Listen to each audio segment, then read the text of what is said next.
तो जैसा कि यहाँ पे देख रहे हैं कि यहाँ पे हम लोग के पास क्या है कि ये यहाँ पे name of compound, modular formula, structure formula, ये हम लोग यहाँ पे जानने का प्रयास करेंगे। तो यहाँ पे कंपाउंड मान लेते हैं हम लोग का, यहाँ पे क्या आता है, मीथेन। ठीक है, यहाँ पे पहला कंपाउंड हम लोग का मीथेन है, तो इसका स्ट्रक्चर मॉलिक्यूलर फार्मूला क्या होता है, CH4 हो जाता है। और इसका स्ट्रक्चरल फार्मूला क्या हो जाएगा, यहाँ पे इसके जितने भी जो हाइड्रोजन के एटम्स होंगे वो क्या हो जाएगा, सिंगल बॉन्ड से ये चार तरफ से ये क्या हो जाएगा, यहाँ पे अटैच्ड हो जाएंगे। ठीक है, ये यहाँ पे एक आ जाएगा, यानी कि CH4, ये कुछ इस तरीके से देखने को मिलेगा।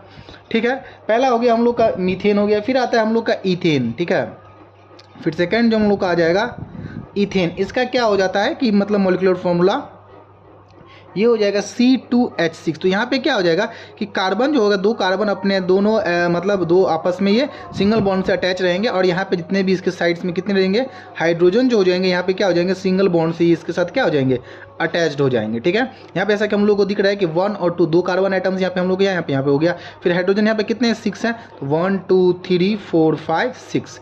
ठीक है, यहाँ पे सिंगल बॉन्ड के माध्यम से यहाँ पे इससे क्या हो जा रहा है, यहाँ पे इससे अटैच हो जा रहा है। ठीक है, ठीक है, फिर अब हम लोग यहाँ पे आगे बढ़ के देखते हैं। यहाँ पे हम लोग के पास क्या है, दो तो हम लोग का ये मीथेन और इथेन देख चुके हैं हम लोग। ठीक है, अब इसके आगे हम लोग बढ़ के देखते हैं कि यहाँ पे हम लोग के पास क्या है। नेक्स्ट आता है हम लोग का प्रोपेन। प्रोपेन आता है। ठीक है, ये हमारा हो गया कंपाउंड, हम लोग का हो गया प्रोपेन, और इसका जो फॉर्मूला हो जाता है मॉलिक्यूलर फॉर्मूला कितना हो जाएगा, ये हम लोग का हो जाएगा C3H8 हो जाएगा।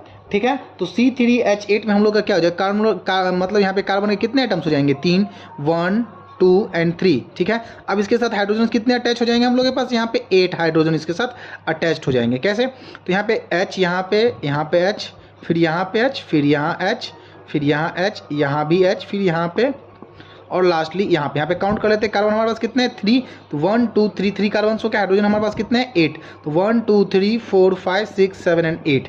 ठीक है, आई होप ये आप लोग आसानी से समझ गएंगे, ये इसमें कुछ है नहीं, लेकिन फिर भी ये आपको समझना बहुत ज़रूरी है, क्योंकि ये आपके मतलब नॉलेज में रहना मतलब बहुत इंपॉर्टेंट है। ठीक है, फिर नेक्स्ट जो हम लोग का कंपाउंड है वो क्या हो जाता है, हम लोग का क्या हो जाता है, नॉर्मल ब्यूटेन। ठीक है, ये हम लोग का क्या है, नॉर्मल ब्यूटेन।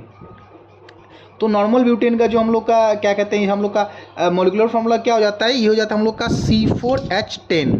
C4H10, तो यहाँ पे वही स्थिति यहाँ पे फिर से चलेगी कि 1 2 3 एंड 4 यहाँ पे हम लोग के कार्बन हमारे हम लोग के यहाँ पे हो जाएंगे, और यहाँ पे हम लोग इसको सिंगल बॉन्ड जितने भी कार्बन है यहाँ पे अटैच हो जाएंगे। तो ये 1 2 3 4 5 6 7 8, ये हो गया 9, और ये हो गया हम लोग का 10। ठीक है, तो यहाँ पे आप लोग उम्मीदन है कि आसानी से देख पा रहे होंगे कि यहाँ पे हम लोग यहाँ पे क्या कर रहे हैं कि कंपाउंड जो कि हम लोग का नॉर्मल ब्यूटेन हो गया, मॉलिक्यूलर फार्मूला क्या हो गया, और इसका जो स्ट्रक्चरल फार्मूला क्या हो गया।